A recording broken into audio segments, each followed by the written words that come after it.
This episode is proudly supported by Crunch. Running a hospitality business isn't for the faint-hearted. Between ordering stock, scheduling rosters, paying bills, motivating your team, and keeping customers happy, there's a lot on your plate. It's no surprise that business planning often gets put on the back burner. Well, here's something that can help. Introducing Crunch, a new app to help simplify the business side of hospo.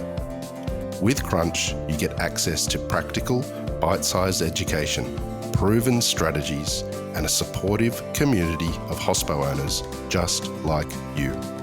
When it comes to the Crunch, if you're looking for proven ways to build a successful, sustainable business, Crunch has you covered. Try Crunch now. To get 14 days free, just head to crunchhospo.com.au. These ancient cultures, actually, they're about togetherness, they're about sustainability, they're about nature, they're about honouring the cycles and seasons of nature. And I learned all this through sort of just following the seeds, the trails of my identity that had been a part of my life through food.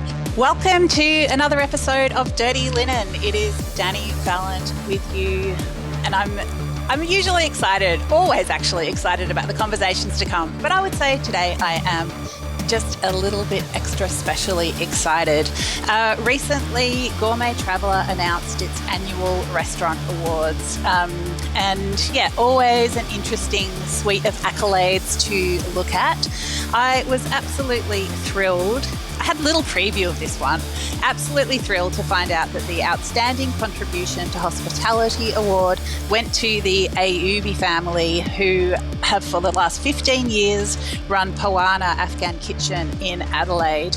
I love this restaurant. The feeling of warmth, the beautiful flavours, the sense of heritage and culture that's transformed through the rooms and through every dish is just exceptional, exquisite, and super moving. I was delighted to be asked to write for Gourmet Traveller a piece about the contribution of to culinary culture of people who arrived in Australia as refugees. The Ayubi family, or most of them, were born in Afghanistan and did have a difficult journey that landed them in South Australia. Well, we are so lucky that happened in a way, but of course, you know, there are lots of shades and nuances to that tale. Today's guest, yes, I'm getting there, is the daughter of Farida and Zelma Ayubi, Durkhanai. Durkhanai, welcome to Dirty Linen. Hi, Dani. Thank you so much for having me. Thank you for being with us, and congratulations on that most fitting award for outstanding contribution to hospitality for your whole family. Thank you. It was a really moving award to accept, actually, and a very nice milestone. It made us reflect on the 15 years. Well, I'm so glad, and I hope you'll dive into some of those reflections for us now. Tell me about the journey. You know, when you were first told about this award, what impact did it have on you and the rest of the family? Yeah, sure. So we received a very lovely email, actually, from the Gourmet Traveller team saying we'd kind of been put forward for this award, and would we accept? And of course, we said yes.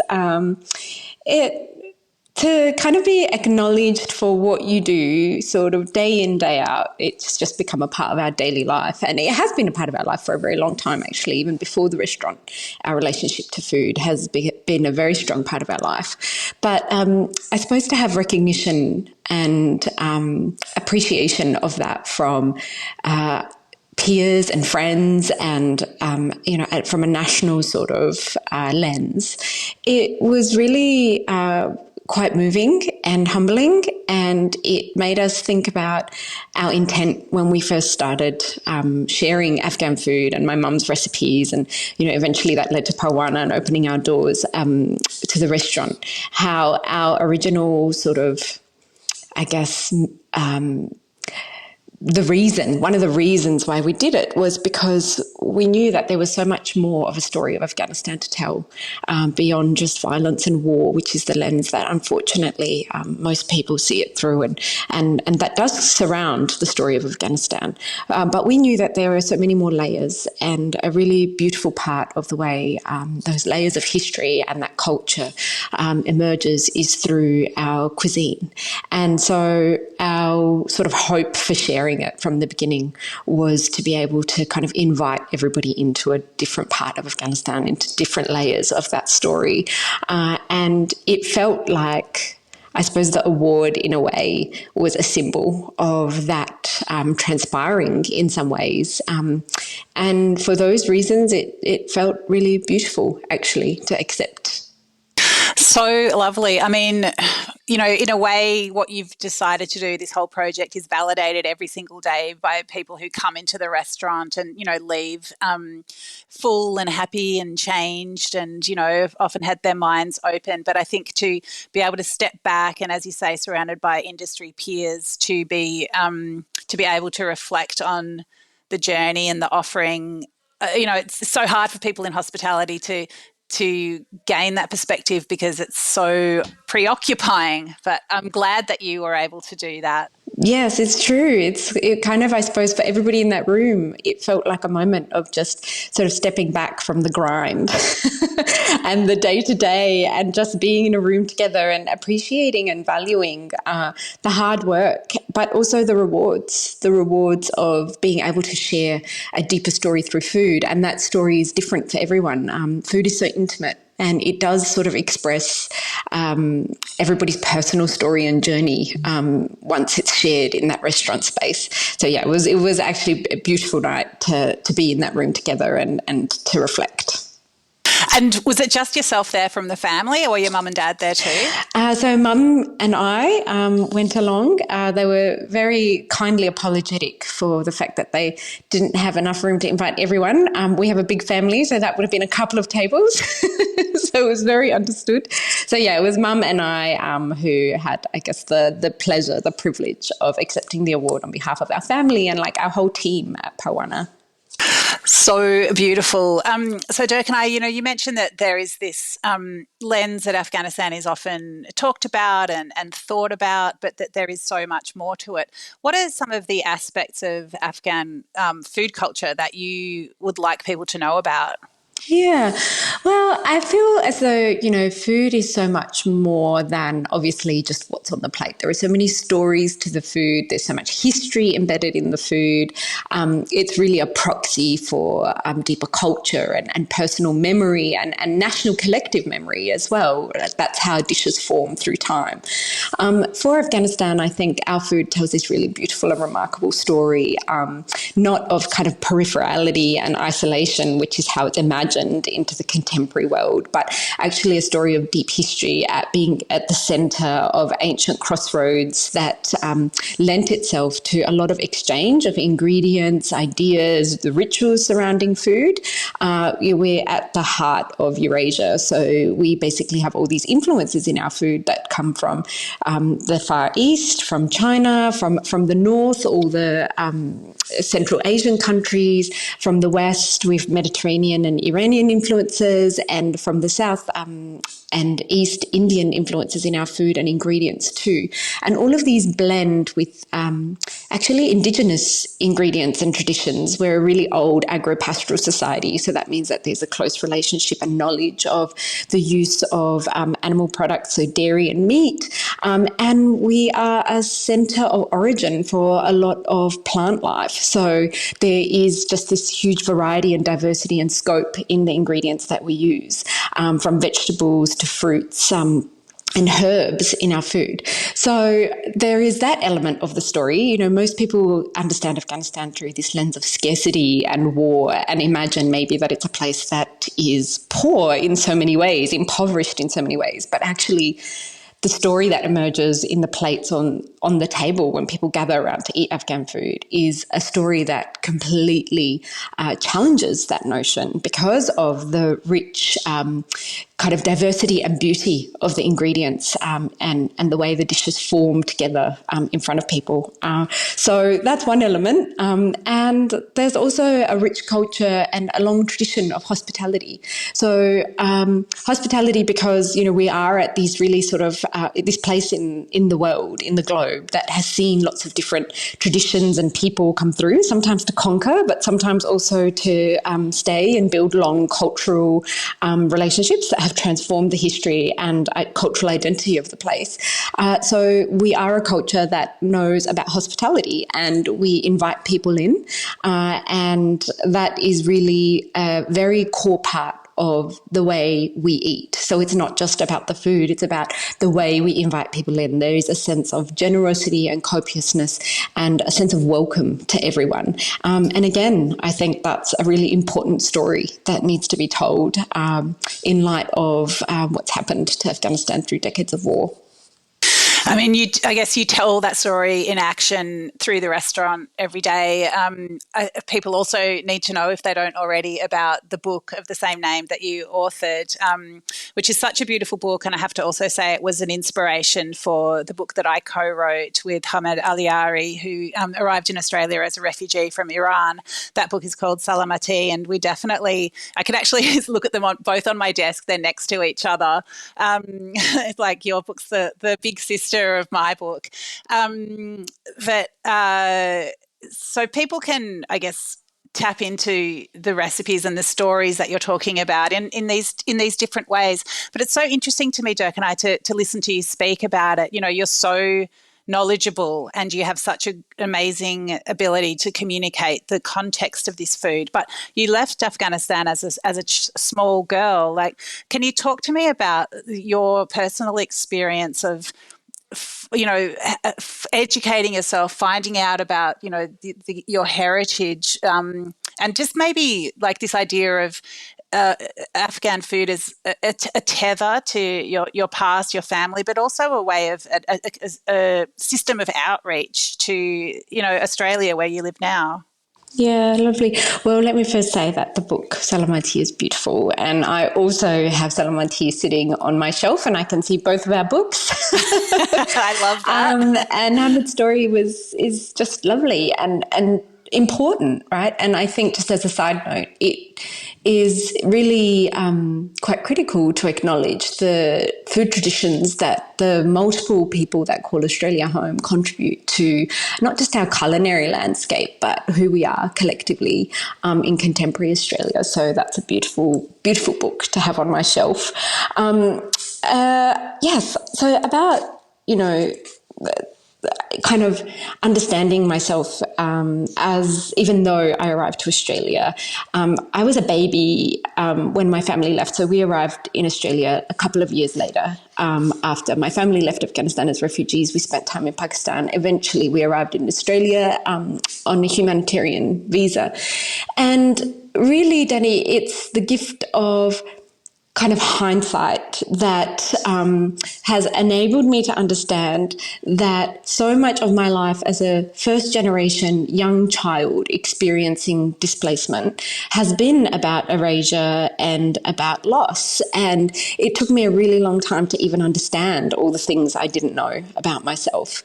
And food in that process was so critical because my parents as adults would have had their primary memory and understanding and concept of Afghanistan and what they'd lost, yes, but also all the beauty and the richness of that culture and the significance of it in their lives. That was a primary experience for them. But for children who leave home and are displaced, it's a really different sort of experience. That trajectory plays out really differently. And so my sisters and I, we were all under the age of 10 when we arrived to Australia. And I would say that food, along with having Farsi as my first language as well, played a really significant role in the way I was able to actually even stay interested in and connected to my homeland and the culture of my foremothers and forefathers. And so because we had lost so much and left so much behind, and we're essentially starting again on arrival to Australia, food became, I guess, even more poignant in our lives as refugees, because it really is this sense of home that you can carry with you, that you can transport with you. And I suppose we were very lucky that my mum loved Afghan cuisine, and from when she was really small, she was always paying attention to what was happening in the kitchen and learning from her, not just mother and grandmother, but also her father, who loved cooking. And so food was this really sort of beautiful part of her life growing up, and she carried that with her here and always told us from when we were young that Afghan food is a treasure and it should be kept alive and passed on, which is what she did for us. And so because of I had the privilege of being brought up with those food traditions, it was just very normal to gather around with family and sometimes extended community and make the food together and sort of fold dumplings together or make bolani flatbreads together. And the whole process, not just the eating, the whole process is actually one of collecting and gathering. And that ritual of hospitality begins from before we even start eating, right? Because it's baked into the processes of how we kind of make and create food. So these were things that were real and physical and live and sort of seeded in me from a very young age, this memory of homeland, this tether to homeland that, maybe otherwise I wouldn't have had or wouldn't have been able to feel in a culture that is in so many ways presented as very opposite to the culture of my homeland here in Australia. And so I'm forever grateful for that early relationship to food. It set me on a path of knowing that the image of Afghanistan that was being normalised, especially in a post 9/11 world, the world went through 9/11. I was just a teenager when that happened. It was, I guess, a critical coming of age time for me. And I started to understand that the way the world understood Afghanistan as savage, uncivilised, in need of, I guess, rehabilitating, in need of saving, from ourselves, was a really different concept to how I understood my Afghanness, and the two didn't actually meld. And so I guess it started me on this journey of going, all the beauty and the love and the collectiveness that I see around Afghan identity is not being reflected with really dire consequences for my homeland in the mainstream and dominant norm. And it was the seeds of my relationship to food and all the beauty that it carried within it that put me on this trajectory to ask different questions and to burrow down deeper. And the process of writing the book was really critical and formative in that sort of reclamation of my deeper identity as well, because it helped me to start to formulate the right questions, and it helped me to see the kind of incredible time depth and significance of the history of what's happened in Afghanistan, and not just in this sort of way that looks to the past, but in this way that sort of taught me that everything that is embedded into our food culture and the history and sort of traditions of Afghanistan are actually really prescient for everything that the world is facing today. We're experiencing so much loss in so many ways, loss of diversity, loss of deep connections in so many ways. That's the story of the modern world. But these ancient cultures, actually, they're about togetherness, they're about sustainability, they're about nature, they're about honouring the cycles and seasons of nature. And I learned all this through sort of just following the seeds, the trails of my identity that had been a part of my life through food. And it really helped me see Afghanistan differently and also actually shift my worldview. So it's not just about Afghanistan, it's about what the world needs. We need deeper connections with each other. We need more invitation and welcoming and deep generosity for each other. Wow. I mean, I feel like I literally have 500 different questions or threads that I want to pick up and follow. I just love the way that you think and speak, and there's so much generosity in the way you bring it all together. I want to ask you about a bit more about why it's important that your restaurant in Adelaide or that someone picks up your book wherever they do around the world. Like, why is it important that they connect with what you're doing?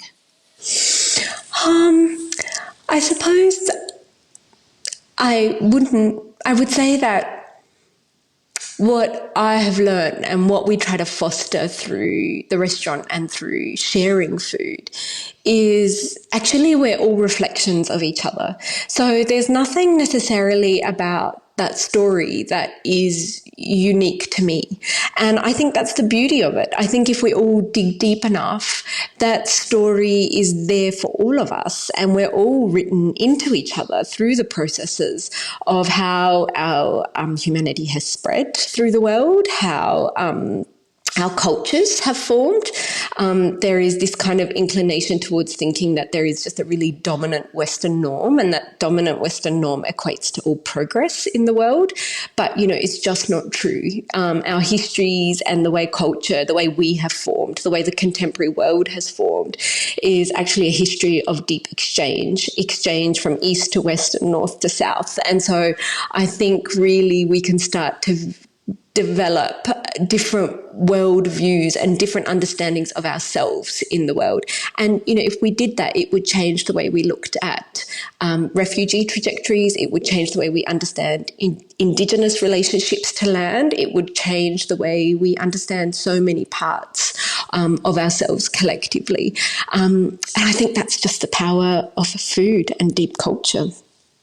Yeah, that's really amazing. And I think the more that we can reduce this sort of otherness of anyone's story really, but with, a refugee story, and also I think that idea of centering that refugee experience in the way that we look at a person can be quite limiting, and can shut down all the other things that have happened to bring a person to the place that they are. We all, no matter what our stories, have so many doors and dots along our pathways.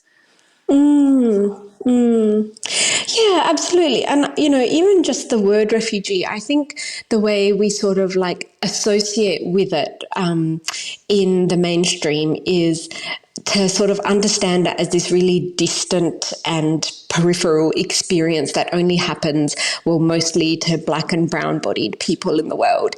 And I guess one part of what I think is an important reframing is, refugees and refugee experiences of displacement and loss don't just happen in a vacuum. They happen because of imperial histories, actually, of the way resources have been redirected in the world and who's benefited and which landscapes have sort of been carved out because of that redirection of resources. And so I think we actually need to reimagine and understand very differently the trajectory of refugee lives and not see them as this thing that just happens to other people that, then very magnanimously as a country we can decide, what quota and what limits to set and who's going to integrate better and all that sort of kind of really cursory, superficial discussion around refugees. I think the way the world is headed, because of all the shifts and upheavals in climate norms and that kind of thing, is going to mean that there will be more and more people moving all the time. So we can understand movement really differently and not in this sort of negative term which implies, I guess, a drain on resources. So I guess that's also one element of why it's important to eat different cuisines and engage differently with and deeply with the communities that are part of Australia today. Yeah, I think, a person I spoke to for my story that, ran alongside your award, Hind Karim, who works with this marvellous organisation, Free to Feed in Melbourne, she spoke about the danger of the superficial engagement with cuisines or people that have arrived here as refugees. But I think we can go deep. I mean, we do. I don't know. I always come back to this idea that if food is intimate, you said it yourself. It's like you actually take it into your bodies. Like it can be so profound, but it is, I guess, just a doorway. Like you open the door, and then it's up to people to accept the invitation and engage with it. Not just then, but to let it percolate and simmer. And there's always opportunities for any individual to offer their own outreach and to educate themselves. I feel like what everything that you do with food is about social justice. And I think, just as people can think of, refugee stories as somewhere over there, I think social justice can also be something that is thought of as, I don't know, something that is over there, or something that other people engage with. But I would love to ask you about your work as an Atlantic Fellow, which, as I understand it, aims to address global inequities. Can you talk about that? Yeah, sure. So the Atlantic Fellows is, just briefly, a kind of global organisation that is based in Oxford in the UK, but has hubs all over the world, and it provides an opportunity for people that are living in grassroots ways within their own communities to redress some of the social inequities that are playing out in those communities. So for me, it's been this really remarkable experience of being able to sort of understand, compare and contrast the ways in which global inequities are playing out, and actually the similarities at the core of so many of those injustices. I think one of the things that has happened is we sort of tend to silo a lot of the things that are contributing to difficulties and injustices in people's lives, but being able to kind of be in a global space and see that, Indigenous rights is so connected to climate justice, is so connected to refugee narratives, is so connected to food sovereignty, has just been such a kind of remarkable gift for me. And I suppose the way I entered into that space was through the local context here in Australia, where the fellowship sort of looks at Indigenous ways of being and seeing in the world. And the thing about, I guess you said that, social justice as a concept seems really peripheral to a lot of people. But I think that more and more what I'm understanding deeply is that it's just really integrated into everything that we do. There's not much these days that isn't political. The food we eat is political. Who gets to eat and who doesn't is because of politics and human decision making. And so for me, I guess one of my lenses has always been about who is visible and who is not, because I think in a really simple way that is at the core of social justice and injustice. And being Afghan and having my family having gone through that refugee trajectory and experience, I think what I've really learnt deeply is that at its core, the way that power plays out in the world, the way that visibility and representation plays out in the world has to do with narratives and whose stories are being told and whose stories are being obscured and being told, who's being spoken for. And I know that for me, the reason that I've turned very deeply to reclamation of my narrative is because I feel like that is the undercurrent and the undertone to shifting possibilities, to reclaiming the way we see ourselves, to actually start to build and reimagine a concept of justice and human dignity that sees everybody. And yeah, so I guess my kind of primary navigation in that space has been, I've really understood very deeply the power of narrative, and I've thought about how that translates into the work that I do and everything that I do. And I think that's a really big part of the reason I'm drawn to writing, and writing in the sense because of I understand and know just how much the weight of history and narratives are stacked against us as Afghan people, as Afghan women, and to be able to kind of immerse myself in that void and retrieve a form and story that comes from my own eyes, through my own hands, through my own body, through my own feeling, is probably one of the most important things I feel that I can contribute to rebalancing those social inequities and injustices. And just one really primary thing in that trajectory has been using completely different sources to tell stories of ourselves. Everything about the way the world understands Afghanistan is through this really imperial and militarized lens. The British, the Russians, and most recently the American military machine. And so we are seen through just this very sanitized lens of war and depravity and infertility. But because I've gone through and retrieved the writings of my own ancestors and the women, the heroes that nobody really even knows about, I can actually formulate a completely different conception and have a different language for myself. And that's been really primary and foundational in any change that I want to make. I think it's so powerful what you're demonstrating in so many different ways is, how the specificity of a story or a culture can expand into the general and, create or elucidate principles that you can apply in any scenario. So yeah, thank you for doing that. Durkhanai, I'm going to end with a really unfair question. Next time I come to Parwana, what are a couple of dishes that really speak to this vast web of relationships that's traversed Afghanistan and that you've brought to Adelaide and that you're sharing with the broader Australian community? That's a lovely question. That's not an unfair question at all. Well, I think, it would be remiss of me not to just at least mention eggplant because because everybody loves the eggplant at Parwana, which is so lovely.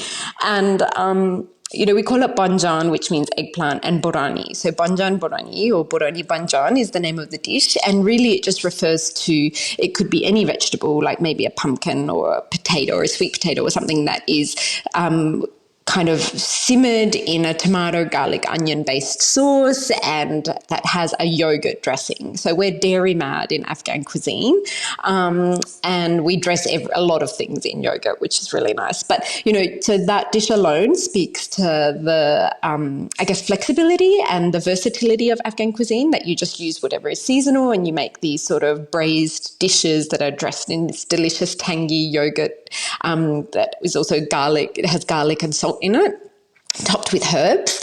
And the other dish that I think is probably one of my favorite things, and it surprises a lot of people, but it's such a beautiful part of Afghan cuisine, is our rice. So our rice is prepared very lovingly and elaborately. So we soak the rice, we boil the rice, we bake the rice, we spice the rice, we steam the rice, we top the rice with beautiful toppings. The Kabuli palau is topped with carrots, sultanas and nuts that are kind of candy, that are caramelized and that have this really delicate cinnamon cardamom dusting on top.